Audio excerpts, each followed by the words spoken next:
স্বর্ণের বাজারে হঠাৎ নড়চড়, দাম বাড়ার একের পর এক ধাপ পেরিয়ে এবার দুবাইয়ের বাজারে দেখা গেল ব্যতিক্রমী দৃশ্য।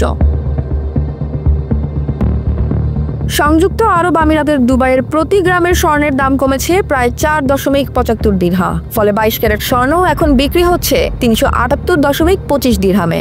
যদিও বিশ্লেষকরা বলছেন এই দাম এখনও ক্রেতাবান্ধব নয়।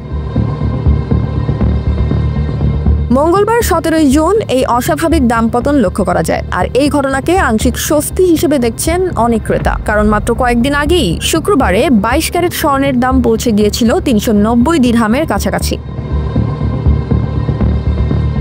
এদিকে 24 ক্যারেট স্বর্ণের দাম এখনও আছে 400-র উপরে, প্রতি গ্রাম বিক্রি হচ্ছে 408.50 দিরহামে। দুবাইয়ের এক স্বর্ণ ব্যবসায়ী জানিয়েছেন, যদি দাম 370 দিরহামের নিচে নামে তাহলে ক্রেতারা আবার আগ্রহী হবে। তবে আশ্চর্যের বিষয় হলো, গত শুক্রবারের সর্বোচ্চ দামে এখনও অনেক ক্রেতা ছিলেন যাদের স্রেফ উদ্দেশ্য ছিল স্বর্ণ কেনা। দামের উত্থান পতনে তাদের তেমন কোনো ভ্রুক্ষেপ ছিল না। বিশ্লেষকরা বলছেন, অনেকেই হয়তো প্রস্তুতি নিচ্ছেন সোনার সম্ভাব্য নতুন দাম বৃদ্ধির জন্য। বছরের শেষ নাগাদ 22 ক্যারেট স্বর্ণের দাম 410 দিরহাম পর্যন্ত উঠতে পারে বলেও ধারণা দিচ্ছেন ব্যবসায়ীরা। এবার আসা যাক বাংলাদেশের বাজারে। বাংলাদেশ জুয়েলার্স অ্যাসোসিয়েশন বাজুস জানিয়েছে, দেশে পিওর গোল্ডের দাম সাম্প্রতিক সময়ে বেড়েছে।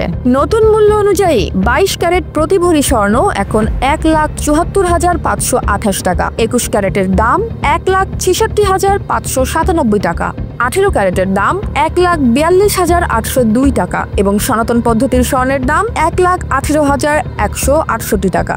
এর সঙ্গে যুক্ত হবে সরকার নির্ধারিত 5% ভ্যাট এবং বাজুস নির্ধারিত 6% মজুরি। তবে গহনার ডিজাইন ও মান ভেদে এই মজুরি বাড়তেও পারে।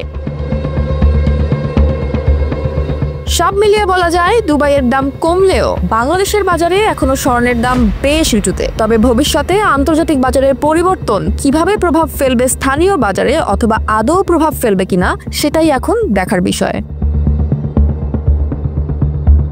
Jaya Hasan, NPB news.